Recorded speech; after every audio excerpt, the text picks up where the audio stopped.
તો જય માતાજી મિત્રો, હું છું તમારો પ્રિય ભાલનો ભમરો અને હું આજે આવ્યો છું મિત્રો જે અમારા ગામની વાડી વિસ્તાર છે મિત્રો. ત્યાં ખેડૂત મિત્રોને કેટલું બધું નુકસાન થયું છે તે નુકસાન જોવા માટે મિત્રો હું આવ્યો છું. જે વરસાદના કારણે સતત 7 દિવસથી મિત્રો એક ધારો વરસાદ આવી રહ્યો છે અને કોઈનો કપાસ હોય, કોઈની મગફળી હોય મિત્રો, અત્યારે કોઈ જાતનું કાંઈ રહેવા દીધું નથી, બધું બાળી દીધું છે. કપાસ હોય તો કપાસ મિત્રો પલ્લી ગયેલો છે. તો હું તમને વિડીયોમાં બતાવીશ જે કપામાં કેટલું નુકસાન થયું છે. તો વિડીયોમાં કન્ટિન્યુ બન્યા રહીજો મિત્રો. તો આજે આપણે વાત કરવી છે જે ખેડૂત હોય છે મિત્રો, તે 4 મહિનેથી મહેનત કરી રહ્યા હોય છે અને જ્યારે પાક હાથમાં આવવાનો થાય ત્યારે આવા માવઠા થાય છે મિત્રો, ત્યારે ખેડૂતના હાથમાં કંઈ આવતો નથી. આ છે મિત્રો ખેડૂતની વેદના. તો હવે આપણે જોઈશું જે આ ખેડૂત મિત્રનો જે કપાસ છે તે બગડી ગયેલો છે વરસાદના કારણે. તો હું તમને બતાવીશ, તો વિડીયોમાં બન્યા રહેજો દોસ્તો. તો તમે જોઈ રહ્યા છો મિત્રો, વરસાદના કારણે આ કપાસ બધો બળી ગયેલો છે.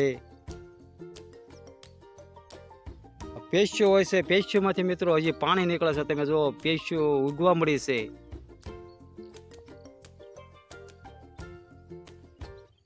તો આ છે ખેડૂતની વેદના મિત્રો. મિત્રો જે આપણે આ કપાસ જોવા આવેલા છીએ, ત્યાં કપાસમાં મિત્રો આપણે કપાસ હાથમાં લઈને જોઈ તો કપાસ ઉગી ગયેલો છે વરસાદના કારણે. કારણ કે સતત એક ધારો વરસાદ પડી રહ્યો છે, તેના કારણે હવે કપાસમાં કપાસ ઉગવા મળ્યો છે. જે પેશિયો આવે તે પેશિયો ઉગવા મળી છે. તો હજી થોડાક આપણે આગળ જઈને જોઈએ કેટલું નુકસાન થયું છે.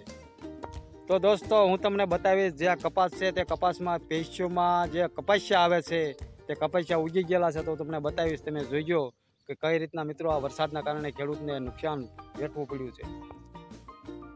કે તમે જો મિત્રો, આ કપાસ હોય છે તેમાં જે પેશિયો આવે છે તેમાં ઉગવા મળેલું છે. તમે જો આ બધું બહાર નીકળવા મળ્યું છે.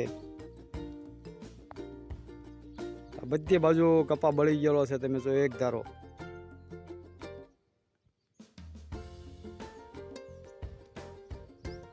દોસ્તો હવે જે આ ખેતર ધણી છે તે ખેતર ધણી પાસે જઈને આપણે પૂછ્યું તેમની વેદના શું છે અને સરકાર શ્રી પાસે આશા શું રાખીને બેઠા છે, તો તેમની પાસે જઈને આપણે પૂછવી. તો વિડીયોમાં બને રહીજો. હવે આપણે આવી ગયા છીએ જે આ ખેતર ધણીના માલિક છે, ખેડૂત છે, જેમને આ કપાસ વાવેલો છે અને વરસાદના કારણે જે આ કપાસ બગડી ગયો છે, તો તેમની પાસેથી આપણે જાણવાની કોશિશ કરશું કે તેમાં અંદાજામાં કેટલું નુકસાન થયું હોય છે અને સરકાર શ્રી પાસે તેમને શું આશા છે. તો મિત્રો આ જે કપાસના માલિક છે, ખેડૂત છે, આપણી સાથે જોડાણા છે. ભાલનો ભમરો યુટ્યુબ ચેનલમાં દાદા તમારું હાર્દિક સ્વાગત છે. તો દાદા, કપાસમાં તમારે અંદાજે કેટલું નુકસાન થયું હોય છે અને કેટલા વર્ષથી તમે ખેતી કરો છો? ખેતી 15 વર્ષથી કરું છું. પહેલા હીરામ હતા, પછી 15 વર્ષ ખેતી કરું છું. વણ તો હાવ સાફ કરી નાખ્યું બધું યાર. કપાય અડધો પોણો બળવા માંડ્યો, ગુંડિયું પડવા માંડી. આ આવી નિરાતે જો બે આવી છે, હવે કઈ સામું જોઈને નિમલા એવી આશા છે કે સરકાર કંઈક સહાય કરે અને ત્યાં લોન બોન માફ કરે તો કંઈક ટકી શકે એવું છે. બધા છોડવે ઉગી ગયો છે, ફાલ ફૂલ બધું ખરી ગયું છે. બસ એ આશા છે અમે. તો દાદા તમારું ગામ કયું છે? ગામ માલપરા. તો દાદાનું ગામ માલપરા છે, જે વલભીપુર તાલુકામાં આવેલું છે. તો આ દાદાનો બધો કપા મિત્રો બળી ગયો છે. તો મિત્રો દાદાની એક આશા છે, દાદા કહી રહ્યા છે કે સરકાર શ્રી સહાય કરે. આજે મારી પાછળ કપાસ જોઈ રહ્યા છો ત્યાં આપણા દાદાનો કપાસ છે. આ હતા ખેડૂત, જે વલભીપુર તાલુકાનું માલપરા ગામ આવેલું છે, જે વરસાદના કારણે જે તેમનો કપાસ બળી ગયો છે, કપાસિયા ઉગવા મળ્યા છે.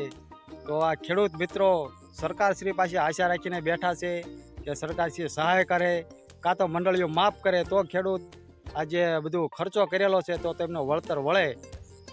મિત્રો વિડીયો કેવો લાગ્યો તે કોમેન્ટમાં જરૂર જણાવજો અને ચેનલ ઉપર ન હોય તો ચેનલને લાઈક શેર સબસ્ક્રાઈબ કરવાનું ભૂલતા નહીં.